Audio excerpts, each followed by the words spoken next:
haven't heard of any news story of someone using a 3D printed gun. I did hear, it was cool though, when they were doing the gun buyback programs, there was a guy printing off a bunch of bullshit guns and then making money off and then giving them, and then selling them back to the government. So they finally were like, okay, we're not taking 3D printed guns as a buyback anymore.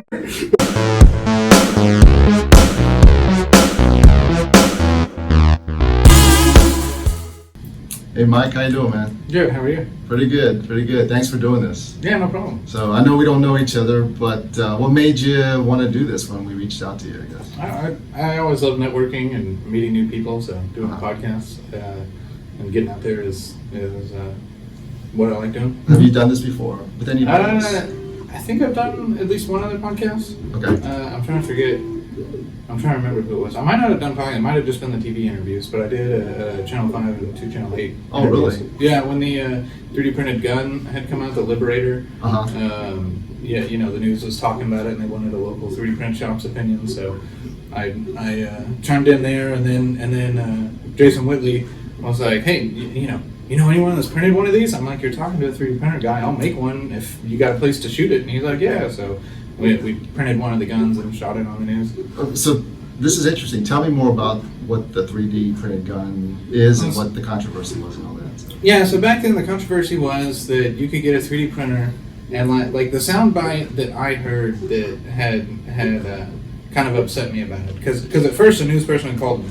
And I gave my opinion on it, and she was like, okay, now do you want to actually do the interview? And I was like, no, I don't want to be involved in a touchy subject like this. But then I thought about it, and I was like, man, if someone gives an uneducated opinion on this, like, I really want to give my opinion on it. So, but it was this congressman who said, I don't want bad guys to have the ability to get a machine gun at the push of a button. Okay. And like, that's not what was going on. So this guy named Cody created the first all 3D printed gun called the Liberator, and it was just a completely plastic gun minus the firing pin, which still had to be like a roofing nail. Okay. You know, so it still had a piece of metal in it. But you know, the scare was oh no, you know, if you've got a mostly 3D printed plastic gun, you can get it through security at the airport or something. Mm-hmm. And like, in truth, especially printers back then, you know, you would be buying like a $400 to $500+ 3D printer, and then you print all these parts off over a day or two, and then you'd have to sand and file and make everything fit. And when we shot it on the news, the bullet like went down into the right so hard that it couldn't hit a target 4 foot in front of it. Okay. And it's just like, this is a terrible gun, and like you know, you would spend all this time to try to make this work with a 3D printer when like how much, you know, for $200-300 you can go get a 9mm pistol, and that'll be an effective gun. Like, and you know, the point was, it's not that easy. And here in Texas, you can manufacture your own guns for your own use if you're not selling them. So this is just another tool. Was it the integrity of the plastic that caused it to veer off? Oh yeah, like you know, because the plastic itself, there's nothing you can really 3D print out of these that can withstand the barrel and like the hammer and, you know, the spring action, like those things that take the force right there. Mm-hmm. Yeah, the 3D print can't handle it. But you could print your lowers, your foregrips, your other grips, sight holders, attachments. Okay. You know, there's 3D printed gun competitions now, where they shoot a bunch of different guns and have a bunch of different awards for like styling or functionality or how many bullets go through it before it breaks. Okay, so this was much ado about nothing eventually, right? Kind of, yeah. Like, it would have been a really bad thing if Congress was like, we have to prevent the public from having a 3D printer because, you know, someone can make a gun. Right. Like, right. And the community's proven that that's really not a thing or an issue. Like, I haven't heard of any news story of someone using a 3D printed gun. I did hear, it was cool though, when they were doing the gun buyback programs, there was a guy printing off a bunch of bullshit guns and then making money off and then giving them and then selling them back to the government. So they finally were like, okay, we're not taking 3D printed guns as a buyback anymore. There's always somebody gaming the system, right? Yeah, it was like $50 to $500 per weapon. So he made a killing off of it initially. It was like, hey man, entrepreneurs, entrepreneurs, man, that's awesome. He said, wait a second. So let's get into more about you though. So tell us about your background, where you come from, and then how you got into this whole 3D printing thing. So. Sure. Apologies about that.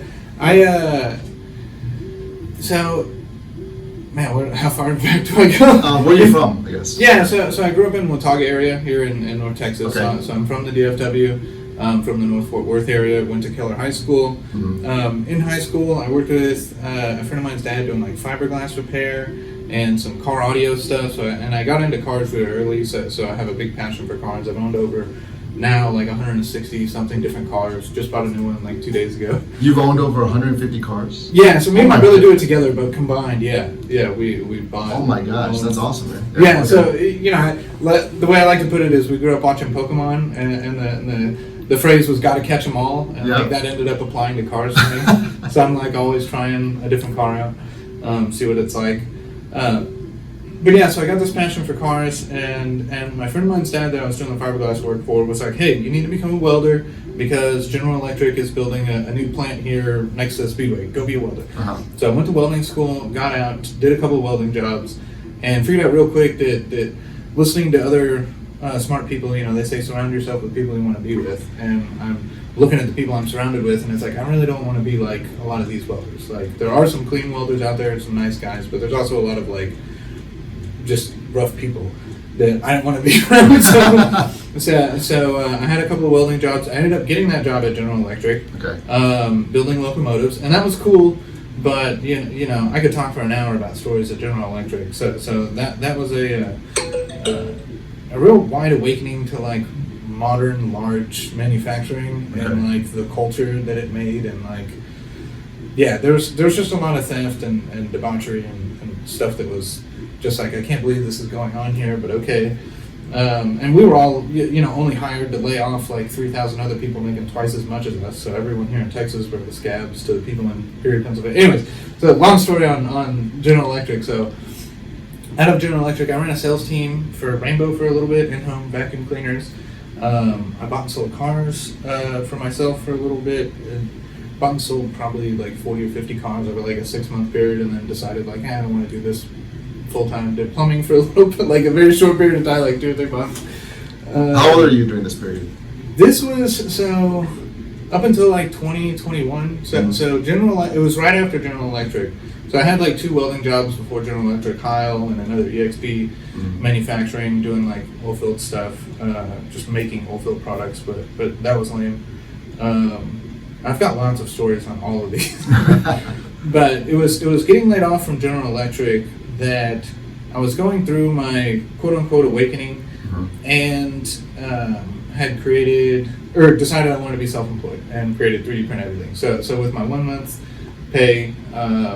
Was there a seminal moment that made you want to become a business owner, or were you always trying to do this? No, I've always been trying to do this. So like for a little bit, I figured out that I could buy Yeti cups, like legitimate Yeti cups from the factory. They would just, like, what they would do is they would stop a serial number and then just make like, you know, however many of people on this black market, I guess. It was just like DHgate. It was an app that you could download, and it's like, oh, I can buy Yeti cups for $7, and they sell here in America for $30, so I'll sell them for $25. So I was buying hundreds of those and selling them until they finally got customs to start cracking down on them. And one guy that I was buying from that was buying like 10,000 at a time got like a $40,000 shipments taken from them by the government. So I was like, well, that's a good time to step away from that one. Sure. But yeah, so I'm always trying to do things, run my own business. The in-home sales thing was fun, but like it was the same thing. It was selling vacuum cleaners, and it was a very expensive vacuum cleaner at the end of the day. It did help people, and asthma and allergy certified, all that cool stuff, but it just wasn't exactly the field I wanted to do. And like coming out of General Electric, I was like, you know, I want to be in technology, but I don't want to be stuck behind a computer coding all day. Right. Or like building websites or something. So I liked that 3D printers had motors and belts and, you know, stuff like some of the terminology was similar to cars. And, you know, years ago when I got started, there wasn't as many 3D printer companies out there, not just service ones, but ones making printers and doing things like that. So there was a lot more modding and experimentation going on. I would say these new ones, like this bamboo that I have here, it's kind of a game changer as far as like how much better it is. So how were you introduced to 3D printing? Was this something you always did, or? Yeah, so I think like my very first thought of 3D printing was I wanted to buy an intake for a car, and it was like a $1,500 intake. And I was like, man, I wonder if someone could 3D print this intake cheaper. And I had called a place, and they had quoted me like $3,500. And I was like, well, that's more expensive than me doing it. I was like, why? I know that's like $20 to $30 worth of plastic.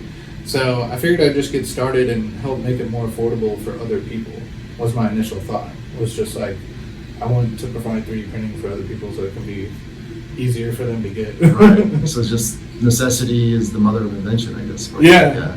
You know, and it took, you know, I bought my first 3D printer, and it took me about 2 or 3 months to use it, break it, fix it, to figure it out to the point that I was like, okay, and I had seen a TED Talk where you can put a Google listing essentially anywhere. So I just put one on my house, 3D print everything, and people started calling me. Literally, that's how you started? Yeah, literally, within like the very next day that I had made that listing. What year was this? 2017. Okay, and so you have a printer, you're in your house, and you're just printing stuff first for yourself and then for other people, whoever contacts you, right? Yep, yeah, so the first job that I was like, okay, like this is a business and I can do it, it was a 10-year-old's birthday party, and the lady paid me like $700 to do a full Beauty and the Beast, like Miss Chips or Miss Potts, the little chip cup, the candle holder, the dog, like all this stuff, and we hand painted it for her.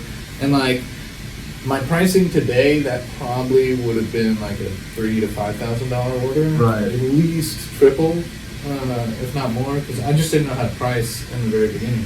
But it was still $700, you know, and it probably cost me 3 or 4 to have done that job, but you know, it wasn't bad. Before that job, were you just kind of? It was other small stuff, you know, it was like an $80 job here, a $20 job there, some things I just couldn't do. But like when I couldn't do things, I started finding other companies that could, so like I made connections with a handful of Chinese companies that I can actually send work over there, and they've got, you know, $750,000 printer, a printer that I'm not even going to be able to own, but like someone wants this massive thing printed off of this, they can pay me, I'll send it to them, they'll get it sent back over, and you know, manage all of that. So literally someone who, they can buy a printer, start hustling, and create income for themselves. Like, yep.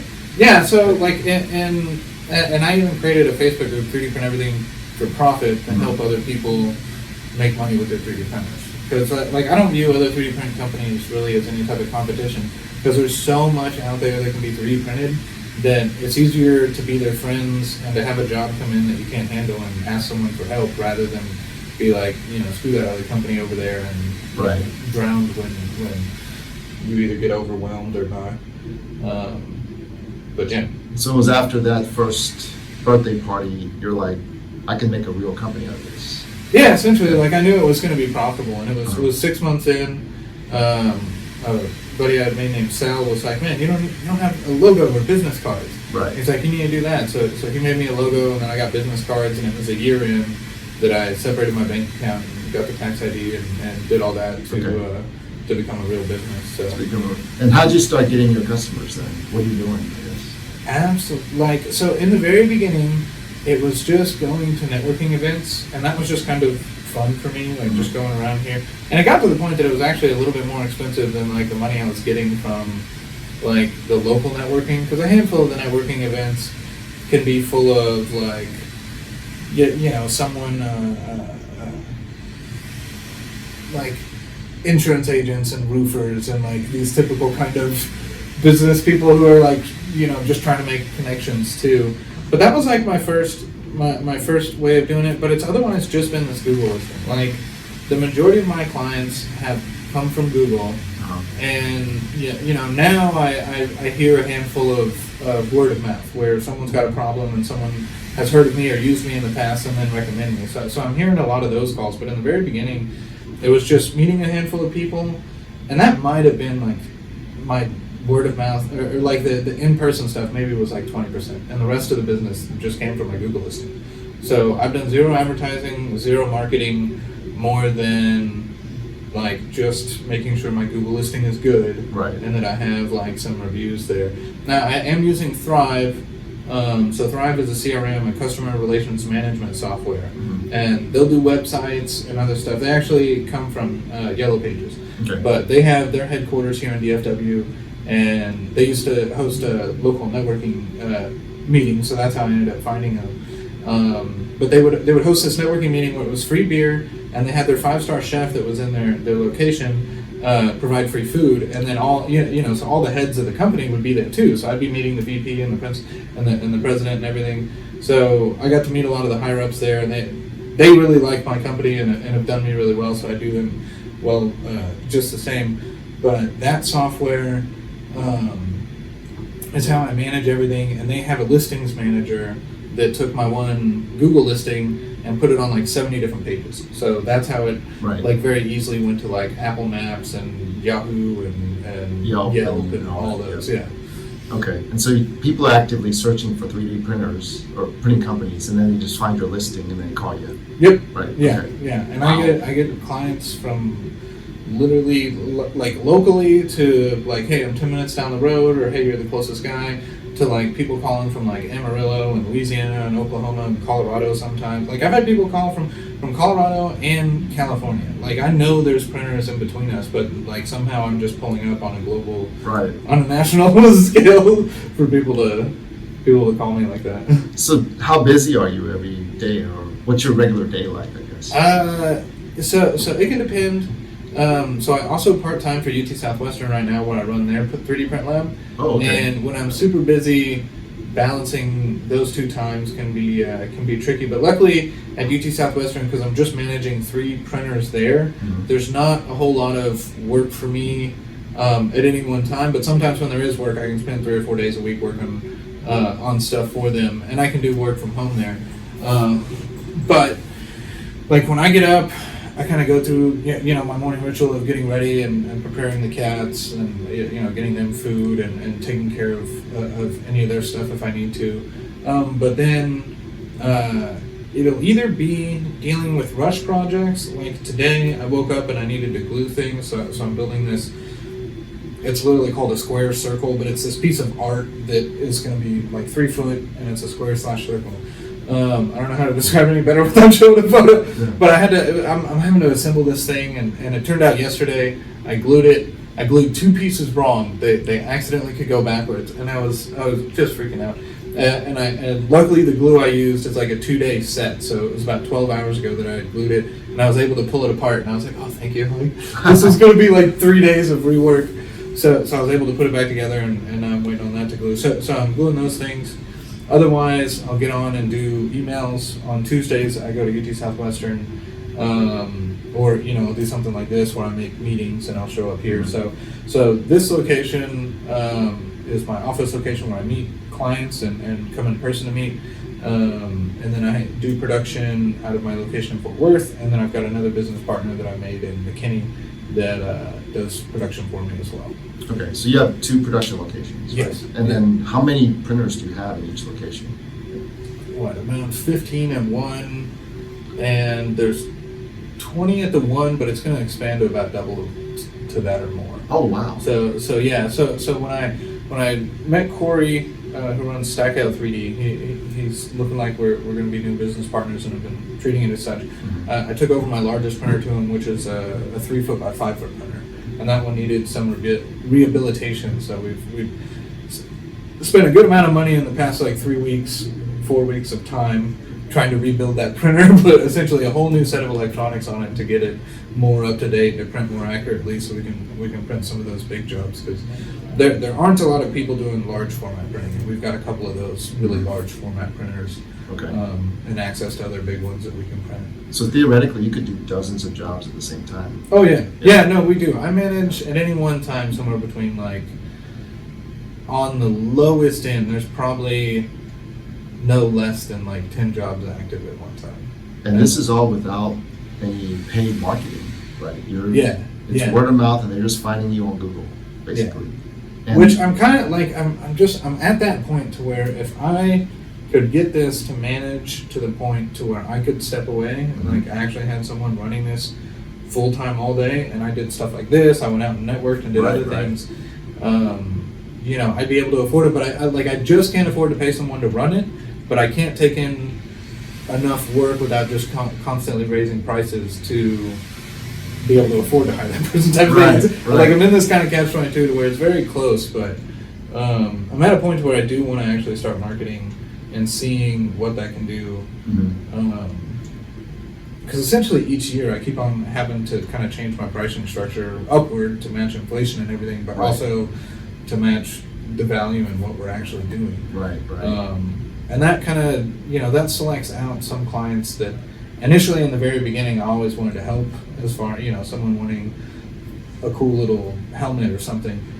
But, the majority of my clients that are keeping the bills on are people that don't care how much it costs, they just want the job done. Right. And it's like, look, can you get this done in 8 days? Like, what is that going to cost me? $5,000? I don't care, get it done in 8 days. And it's like, okay, if I can get that done, I will, That's awesome. Yeah. And, sometimes that works, sometimes most of the time I can get stuff done. I've had to learn a lot of lessons.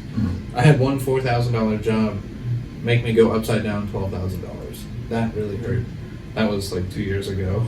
Oh, wow. Yeah, so it's not always like awesome. Like, it's definitely challenging. There's a handful of times that, I take on a job, and because I'm managing 40 jobs, it just gets missed for 3 or 4 weeks, and then I either have to, eat crow and try to do the best I can to make the client happy. And most of the time, my clients are really, really awesome and understand stuff like that, and I'll just give them free stuff for being that way, or to make things even. Sure. But sometimes I just have to be like, hey, look, I just can't do that. I thought I could. I tried everything I could. Look, here's, $200 worth of plastic I've wasted. I'll refund all your money and eat the $200. And Right. 30 hours of time that took. But you seem to get a lot of joy in the challenge of doing it, I guess. Yeah, so the challenge is one, so, yes. So I would say, like, this year has been so much better. So the years previous, so I had a previous business partner that I let run my company for a year essentially, and aside from, like, I had done that because I got burnout, because I was pulling like 12-hour days or longer and doing that 6 to 7 days a week, and just literally trying to always make everyone happy and do every job I could. I burnt myself out to where I finally, met this other guy and partnered with him, but where I was wanting to be business partners, he was only wanting to have a B2B relationship with me, in that all the money he made with my company, none of it got reinvested back into my company. And he ended up investing it all into his company, and then made that very clear at the end of our relationship that, like, no, I said one thing, but it was actually the other, and it was like, oh. But, and before that, like, a part of that burnout was I had different machines that, if I'm managing 15 to 30 machines, trying to print things, like, stuff would break every day. So I was having to fix 2 to 3 printers daily. And then on some of these rush jobs, and I'm trying to get out in 5 days, my big printer breaks, and, like, that's the rush job. I've got to get it fixed so that, now I've got, it's a 2-day print, and I've got 5 days to print it, and it failed on the second day, so now I've got 3 days, and, like, stuff like that happened. So there was a lot of anxiety that came with that. But with these machines, they're so much more reliable, they hardly fail, they're so much more accurate and faster. Like, I'm running a much smaller fleet of these than the previous printers I was, and that's really helpful. And I think what I value more than the challenge is definitely good, because I don't want to do like a monotonous assembly line job where it's just push a box from this side to that side. But the networking connections I've made and all the different fields I've touched is where I see the real value. Like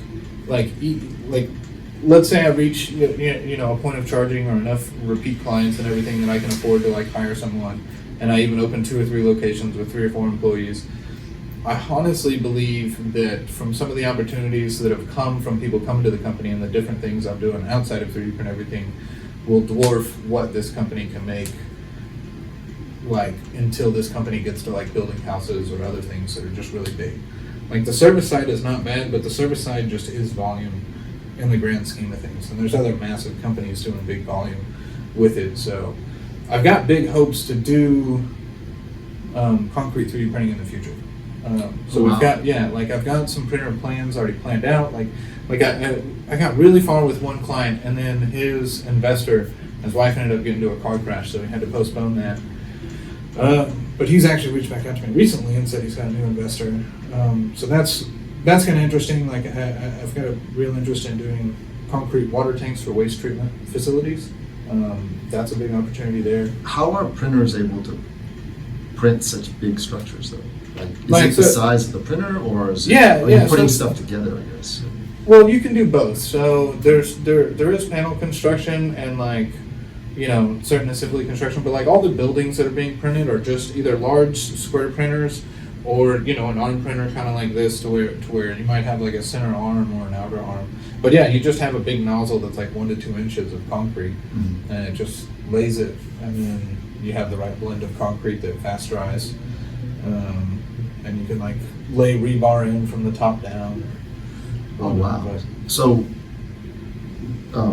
if you need something that's like 10 by 10, don't you need a space to fit that 10 by 10 thing in? Yeah. So like, it depends on what you're wanting. Like, you know, do I want a 10 by 10 room? Yeah, print that out of concrete. Do I want a 10 by 10 assembly or a 10 by 10? Like I'm about to do a 10 inch or a 10 foot print. It'll be of the scooper of one of the like biggest mining vehicles possible. So it's a 20-foot like assembly of the front of this bucket that would like otherwise scoop up dirt, and they want it half scale, so that would be 10 foot. So I would print that actually on a bunch of these, so it'd be like 30 or 40 different pieces, and then they would all puzzle piece together and lock together, and I would glue it all together, and then blend all the seams and have it painted.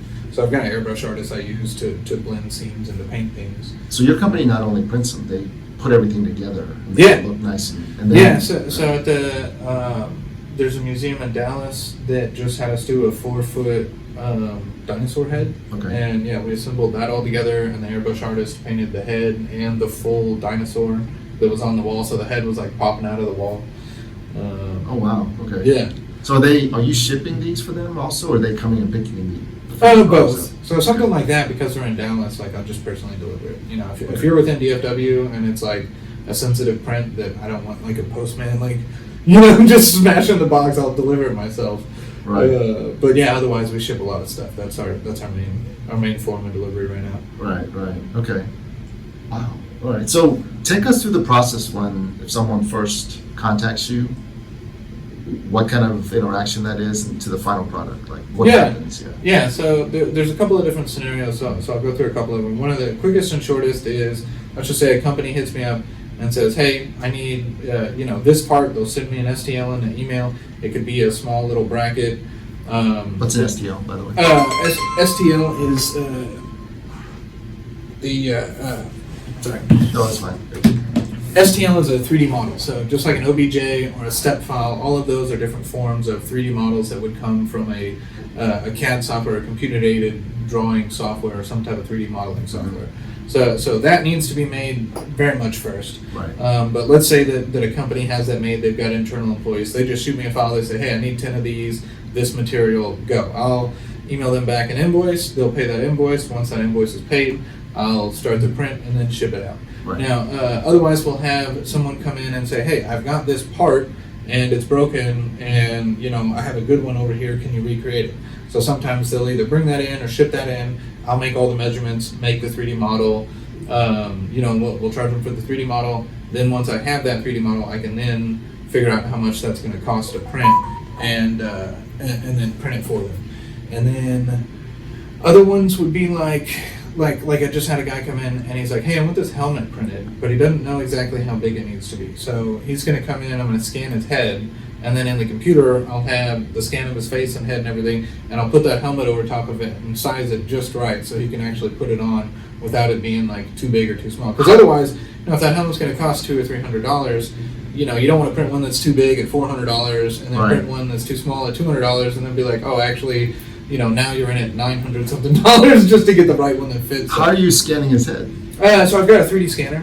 Okay. 3D scanning technology. I mean, that could be a whole video, but I've got about a $10,000 scanner that's good for medium-sized objects and real good for scanning humans and other things essentially above like 6 inches. And when you're printing, how do you account for like the material that the helmet's going to be? Is it? Yeah, so I can choose what material that's going to be. So there's lots of different 3D printer materials. Some of the basic stuff is called PLA. Biodegradable, comes from like a corn base, and that's the easiest to print with. That's actually what's printing right here. Then there's like PETG, which is like food grade safe and resistant to UV, so good to use for outdoor use. And then it kind of branches off into a whole lot of stuff like nylon, polycarbonate, ABS. some metal filled stuff, the hips, the PC, like just ASA. There's a whole lot, and a lot of them will have different properties. Some of the hardest ones to print are like nylon PA12 or like Delrin, which are plastics that are really slick. So that you know, if you put two of them together, they'll slip real easy. So it's good for machines that have like parts that move like this. But my goodness, are those really tricky to print. I've actually not succeeded at several of those. Are there any things that, like, I know it's a silly question, but yeah, go ahead. What can't be printed? It seems like you guys can combine everything almost. Yeah, so like stuff that's made from like sheet metal is going to be really hard to have 3D printed, because like sheet metal is really stiff and strong, where, you know, 3D printed plastic really thin will just break real easy. So there are certain things that it comes to, like one of the common ones, like you would really think a lot of car parts would be 3D print friendly, but a lot of car parts can be, one, really tricky to get the 3D model of, or might not be tricky in the sense that like it's going to be hard for my modeler to do it. It might just take them 12 hours. So it's like, let's say you need this, you know, headlight, you want a new headlight housing, and it's like, well, that headlight housing might be a $600 3D model, and it's a $400 3D print, and it's like you could go buy a used one for $150 at a junkyard. So sometimes it just doesn't make sense. Like dashes for cars, I get that request a lot, and sometimes that dash would be worth $3K, but it's like this thin and it's like this big, and it's like, you know, it just doesn't end up working. So there are some things that are tricky to print. Food, there's not a lot of food 3D printers, and the only type of food 3D printers there are like things that are kind of viscous, like Nutella or jelly or like melted chocolate. I actually bought a chocolate 3D printer and it failed miserably. I could never get it to work right. That was early on. That was like year 1.5. I spent like $1,200 on chocolate printers. That was such a mistake. How much is the 3D printing technology advancing so that one day maybe you guys can print literally everything? Yeah, I mean, like, it's coming along. I laugh because it's the Star Trek replicator is like where this ends. Right. You know, where it's some type of philosopher's stone, whatever, that transmits one form of matter to another. You know, like, where it's advanced is that you can get, like, what was available as the best 3D print possible 8 to 10 years ago is now available for $250. Like, this printer is printing as good as a $15,000 to $150,000 machine, and sometimes better than those machines, you know, 5 to 8 years ago. So that's really awesome. And the little subtle improvements that they're making and the software improvements, like, it's just making more things possible. Like, I printed a little figurine on this machine earlier that 2 days ago that I only used to be able to print from resin machines. And if I tried to print on something like this, like, the blade would just not come out. And this thing did it, and it surprised me. So that's cool. But like in the medical side, you know, I'm printing, let me see if I have it with me. I'm printing these really cool, where'd I put it? I had it in here. Oh well. But you know, we're printing these polyjet machines. So polyjet prints like an FDM machine where it deposits it from the top down, but it's resin based, so it's a liquid, and it can print with such a fine accuracy and clear parts. So it's a lady's leg sliced into pieces. So we've got each little CT slice, and like we're able to, you know, color everything so we can see the tumor in the leg. And the whole point of it is that we're taking this assembly like this, so that a doctor can look in the side of it and be like, oh, I want to look at this, and then slide it out. So like a physical 3D CT scan is like what we're doing there. Oh wow! So you're copying the scan. Yeah. So you see everything inside the leg. Yeah, in 3D. God. So we printed that, and the point of that one is my doctor had already done this surgery, but this tumor had like wrapped around an artery and like pierced into the lady's bone. Mm-hmm. So it was going to be a really tricky surgery, and most doctors, he was saying, would otherwise just amputate the leg.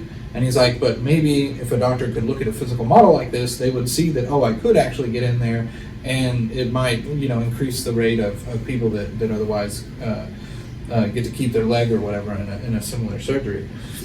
So that's, it's for patient education, but it's neat to see what like a $250,000 printer can do and what they're doing there. Like, maybe by the time you or me are passing away, they're actually 3D printing like organs or cells or stuff. I mean, that's stuff that's like on the cusp and like what is being worked on the fringes of things. Like that, nothing right now. Very little is being 3D printed that's being implanted, and the only thing there are going to be like certain unique brackets and stuff like that for like broken bones and whatnot. But to my knowledge, there's no organs. But that will be like the future, essentially. Like, what'll be cool. Right. I don't know how far out the replicator is, though. The Star Trek replicator. Probably 100 years at least. Do you ever see the food printing technology getting better, or is that because it's organic material, that's difficult too, right? Yeah, it's going to be difficult too, like, because essentially you have to pastify everything, because you've got to like somehow move the material, so it's like you're pumping a paste. Yeah. So it's like, if you made a pizza, you'd have like paste, it'd all be like. Yeah. I think we'll see before 3D printing food, we'll probably have like robots cooking food. Right. Yeah. There you go.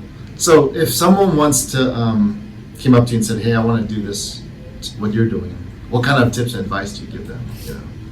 Yeah. Knowing what you know right now. Yeah. The first thing would be is buy some bamboo printers. Either make a Google. So there's kind of two ways to make money with 3D printing, or two fields that I kind of saw when I got in here. You're either having a store and a product that you're selling. You found like a niche, or you have a specific thing that you like getting into. So, for instance, one guy just does keychains. He does car keychains, and like his bread and butter is the Jeep keychain. He sells more little emblems of the grill of a Jeep than anything else, but he's got Toyota ones and Dodge ones and all this other stuff, and that's what he sells. So he's not 3D printing Mandalorian helmets unless it's for himself and all this other. Maybe people will request something custom, but then there's or you're an inventor and you come up with something on your own.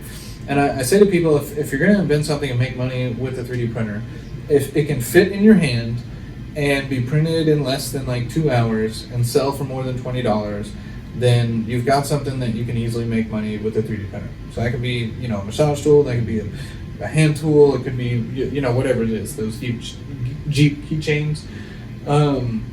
Or you're doing something like what I'm doing, where you're just printing what everyone else wants or needs. So it's service-based and everyone's coming to you. So rather than having a store where, I'm fulfilling orders, it's everyone is a custom order, everyone is something unique. So those are the kind of two fields that it goes down in, and you want to see like which one you want to do. Okay. And if you're going to do the custom service stuff, then you need a really good 3D modeler. So you either have to be good at 3D modeling and have the time to do it, or you need to hire someone, whether it's on like Upwork or WeWork, to do the 3D modeling, or you find someone locally or hire an intern. I ended up finding a guy that I was gaming with for several years, and he's like, "Man, I went to university for 3D modeling. Why don't you hire me?" And I ended up hiring him, so I employed a guy named Mandra in Bulgaria full time. But yeah, the bamboo printers right now are excellent. What's a bamboo printer? So bamboo spelled with a U. Oh, that's is the brand name. The brand name. Yeah, okay. so not a bamboo printer. Yeah, not actually. Yeah, printing bamboo, but yeah. So the company name Bamboo. They got the A1 and the P1 series. They're both excellent printers and very fast and accurate. Are they expensive? Or? No. So the A1, what you're looking at here, this is a $250 printer. Okay. They have a $400 option with 4 colors, and the multicolor stuff is kind of its own rabbit hole. But then there's also the P1 series. They start at $600 and $700 for an enclosed one, and the enclosure stuff is really good for the higher temp and more exotic filaments and materials that you use. And then, yeah, like if you can get a good niche, like if you're going to do service-based, having a Google listing is going to be one of the more important things, so that people can find you when they're looking for a 3D printed service.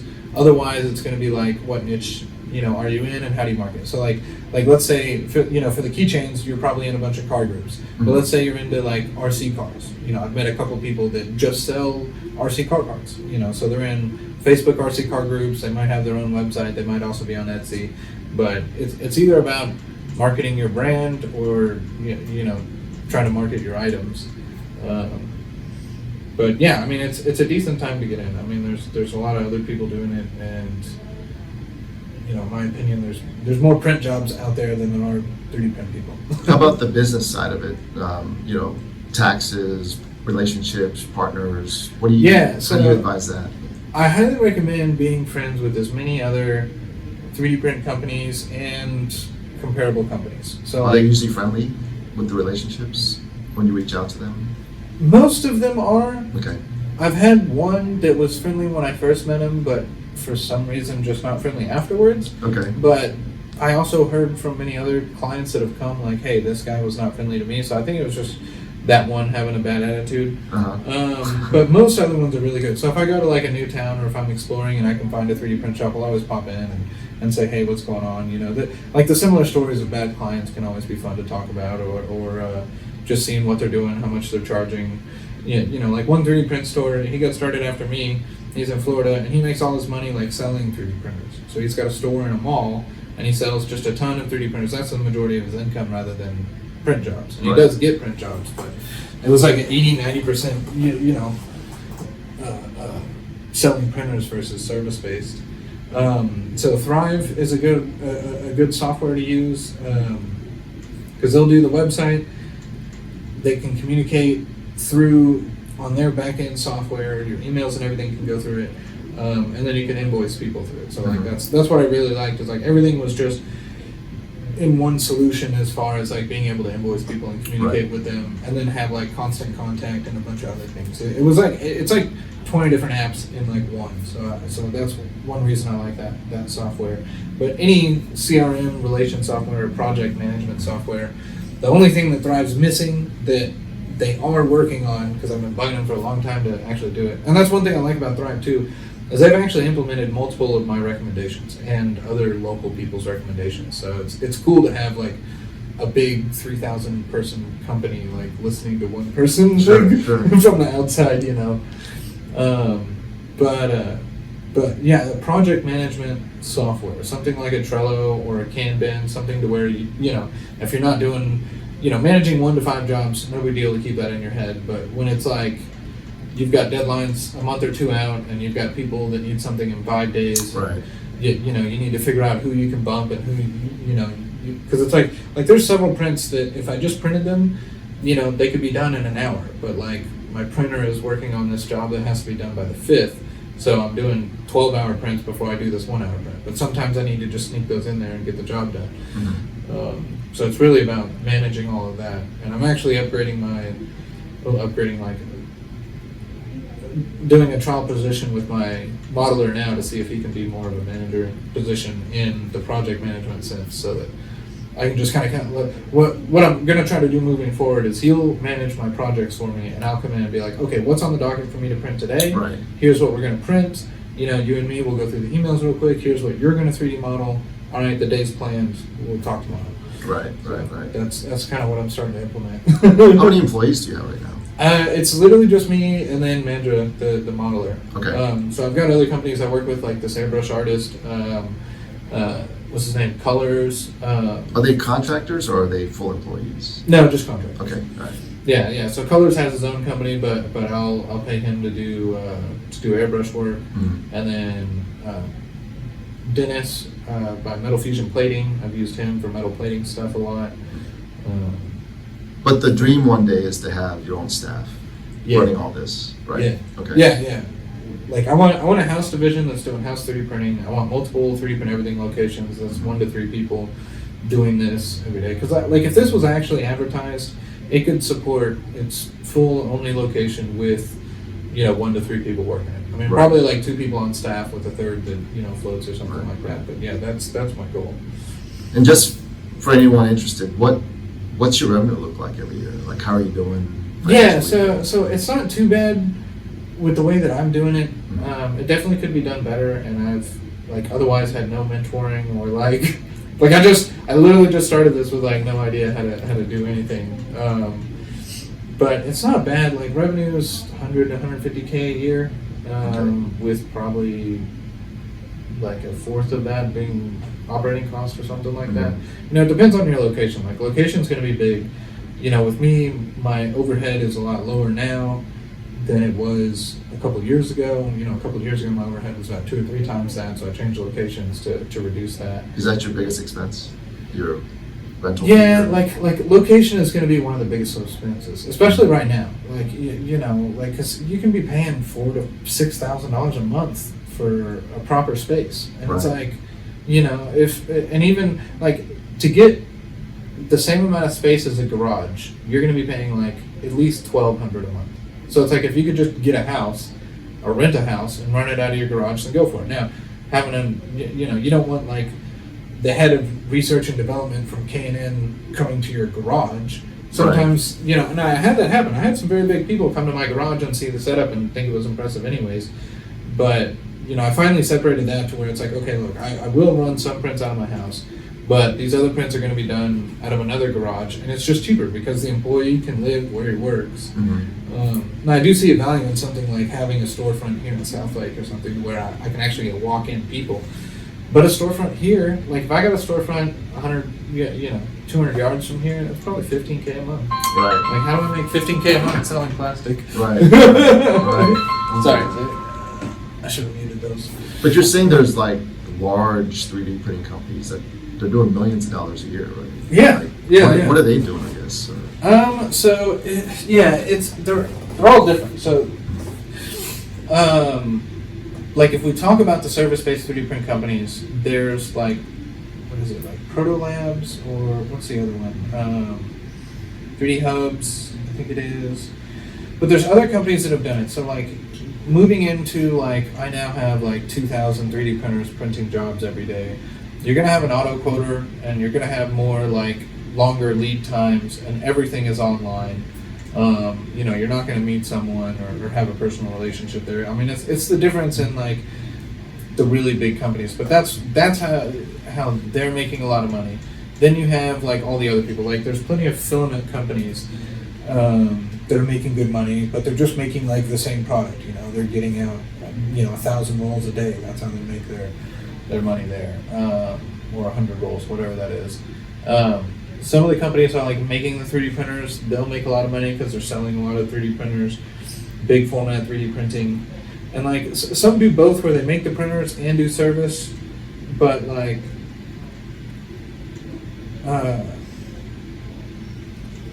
this is cheap 3D printing. So like in the research realm of things, you know, at UT Southwestern, that printer they bought was $100-something thousand, and it came, and then they paid like $30-something thousand for the service fee on, or for the service on it. So like, that's how that company makes money, because like 100 schools bought that, right? And then they need support, so they got to have a couple of guys on staff that I can always call when I have a problem with the machine.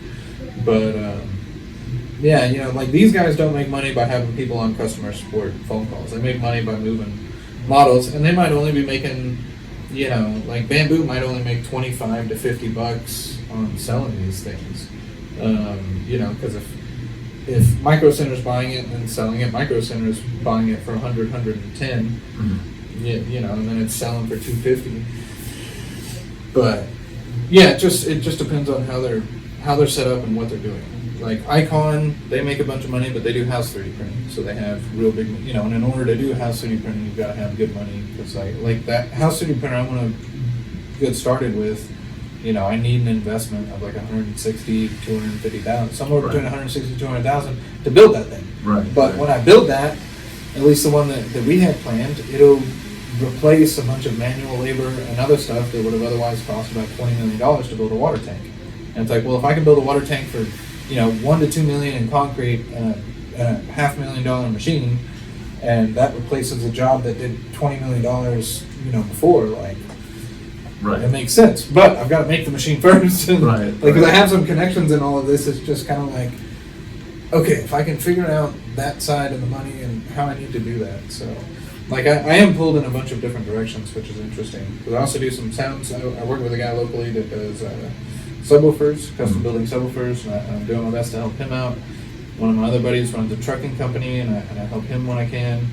And then through his company and his connections to that trucking company, I introduced an inventor to his connections, and that invention might be getting some investment through that. And And if that happens, I'll be a part of that and the outrolling of that, which would be very, very big. I have to be very vague there because there's a lot of NDA and serious stuff happening. But if that happens, that will be huge. That's awesome. Be go buy a yacht and because if I can make enough money doing any one of these other ventures, like I would have no problem just running 3D print everything at a loss and throwing a ton of money, like 50 printers, 3 employees, marketing.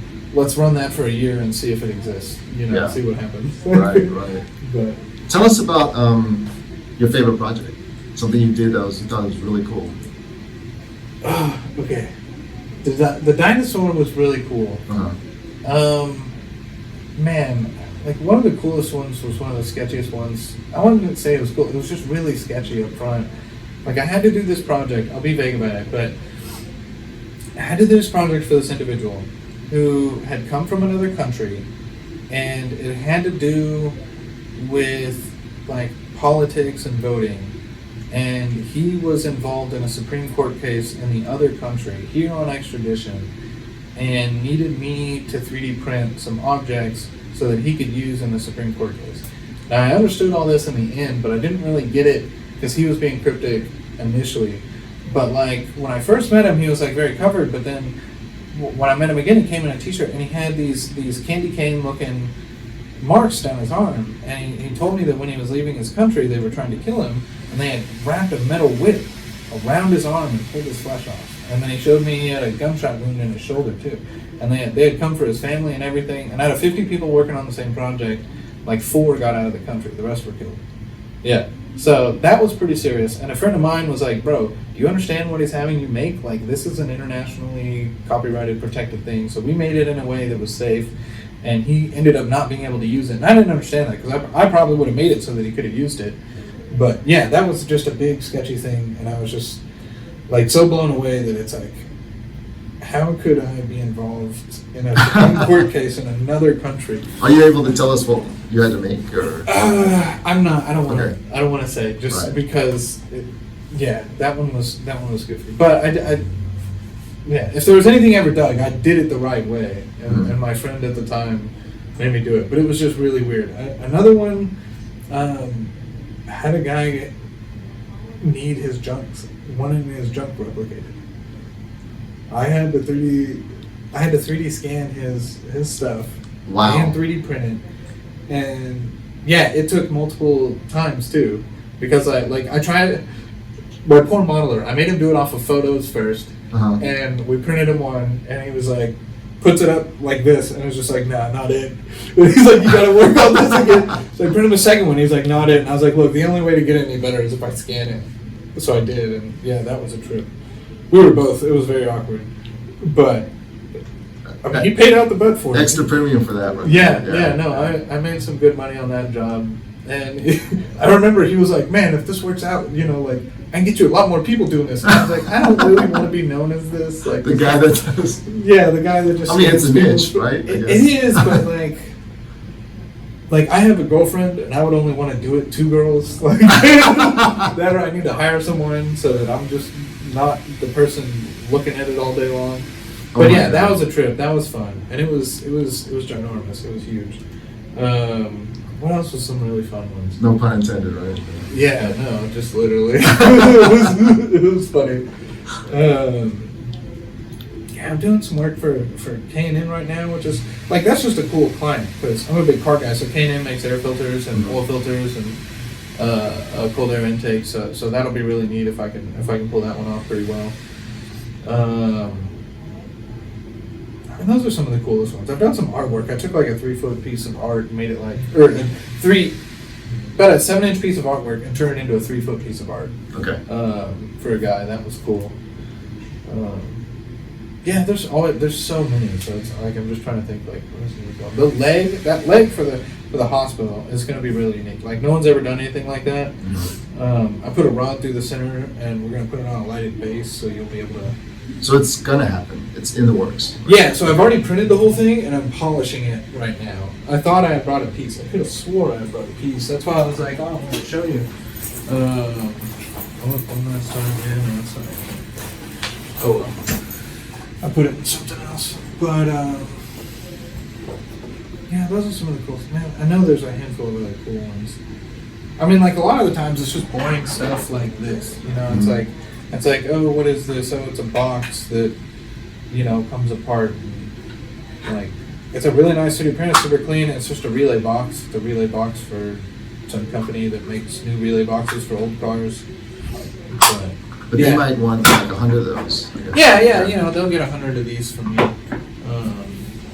You know, so it's just stuff like that. Like this other guy's printing artwork and that'll be turned into products, and yeah, it's just totally different every day. Like it's mostly business stuff. Like recently it's been expo. So the past like 3 weeks have been finals for a lot of students, and these architect students get given a project like last minute, and they're supposed to 3D print like a house, and all the printers at the school will be taken. And when all of them are taken, they start breaking really quickly and not getting fixed. So then half the fleet's down, and they'll come to me, and you know I generally give student discounts. I try to hook it up as much as I can, especially when I'm like, okay, that'll be $100. And like, it's like, what? Oh, is this for a student? Yeah, okay, I'll do it for like $70. Okay, thank you. It's like, okay, cool. You know, so I'll try to hook them up, and sometimes I do better discounts.